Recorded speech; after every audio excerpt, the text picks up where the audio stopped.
Greetings, family. Welcome to Tony Barbershop in Simpsons Market. And as you know that we're here to give people a voice in the community. And our special guest is Ncosy, and Ncosy has been a champion in the community. She's a warrior. She's someone who's been very committed in terms of bringing groups, organizations, individuals come together and make a difference in the community.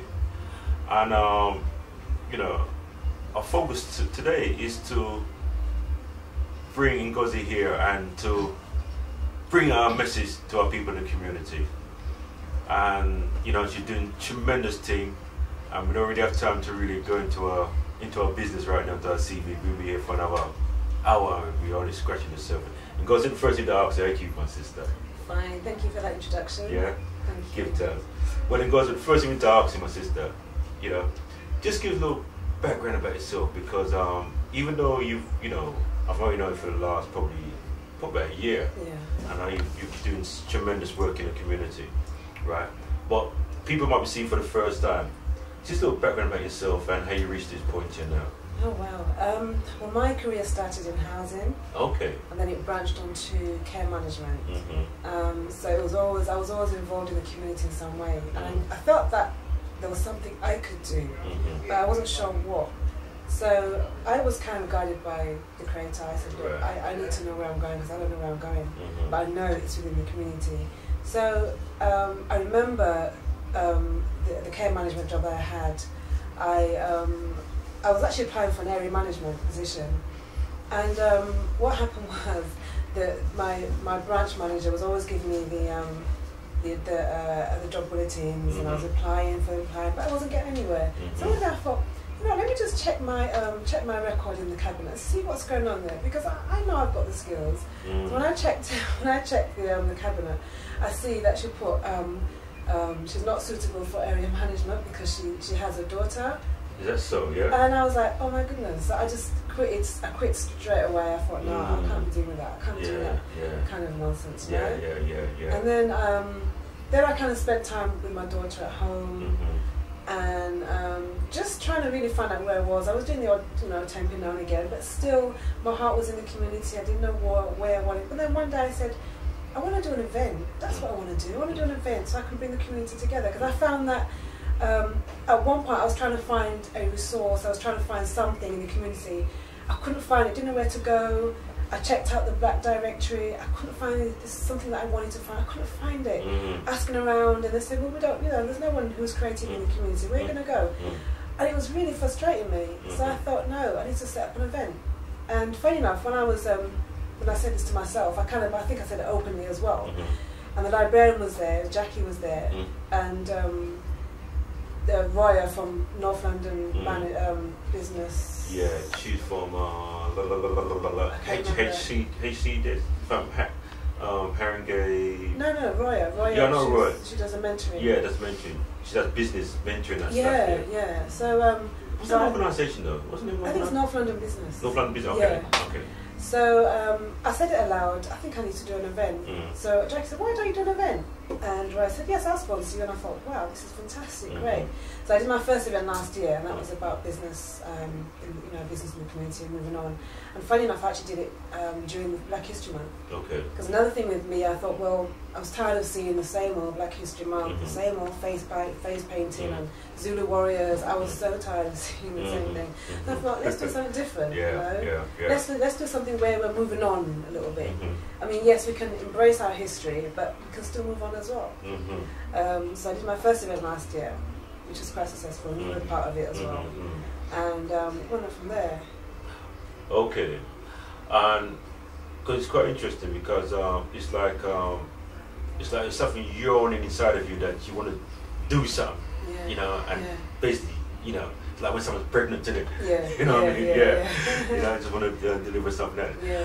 But this thing looks quite neatly now, because as we know, present today, you know that Paddy Powers are looking to take over body music, right? And the reason why we get to know about this because of your observance skills, you know, being very observant, you know, and we're able to bring that attention to us, right? And result of that, a lot of people are not really happy with them kind of, to me, you know, behavior, so to speak, when they're trying to take over or basically being disrespectful, so to speak, yeah. And obviously a lot of people in the community are not really happy with that, you know. Question is, my sister, just give a little background how you got the information to it and where you are today with that, because people need to know about this kind of disrespectful kind of behavior, so to speak. And people don't know about Paddy Power. They are betting shop. See what I'm saying? Yeah. Well, as you said, I'm very observant. I've been taking it upon myself to talk to members of the community, business owners. What are their needs? And I found out that people's needs are not being taken into account. So people call it being nosy, but I call it just being what's the word? Vigilant. Yes, exactly. So I happened to see this notice on the body music, everybody's music, and I was quite shocked. I was like, wow, if I hadn't seen that, what would have happened? So I saw it, I saw the details, I went inside there to find out what was going on, and I was told that it's now been up for, the lease is going to be, I don't know if the lease is up as such, but I think that Paddy Power are moving, everybody music are moving out. They don't want to move out apparently, but it's politics. But I guess the owner can feel he can get more money with such an big organisation. You know? So I decided now to call a petition, call people together, and see how we can save this. Did the petition, we actually submitted it to Haringey Council. Thought that was the end of the matter, sat down, relaxed. No, someone emailed and said, no, there's a next stage. It has to go to Haringey Planning Department. So I thought, oh my God, another one. So this is another one. This is from last week now. I've got to fill this out again. And it's the only way we can, in fact, Haringey is the only organisation that can stop it. The licensing has to go through, but Haringey has the powers to stop it.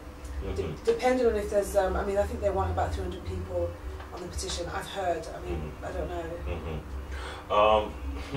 You see, also, I want people to be aware of this, that Dave Lammy has a website, I understand, where people can go there and to petition or even to, Yeah, I mean, he has been protesting about betting shops for a long time. I don't know the ins and outs of what's been going on there, but he's starting his own petition because I know that there are so many. There are quite a lot of 40 betting shops in Haringey alone. Well, do you know it's about over 30 in Tottenham? Really? Yeah. In fact, Daniel done a research for me. It says over 30 in Tottenham. So why in the hell they want to put a big one in the heart of because there's no money, and that's what they're doing. They're just playing on people's mind. There's no money in Tottenham. I mean, you don't see a betting shop in Crouch End. I heard somewhere that people have to travel from Crouch End on Muswell Hill to go to the betting shop. Travel, yeah. You know, here it's just there everywhere. Everywhere you look, it's there.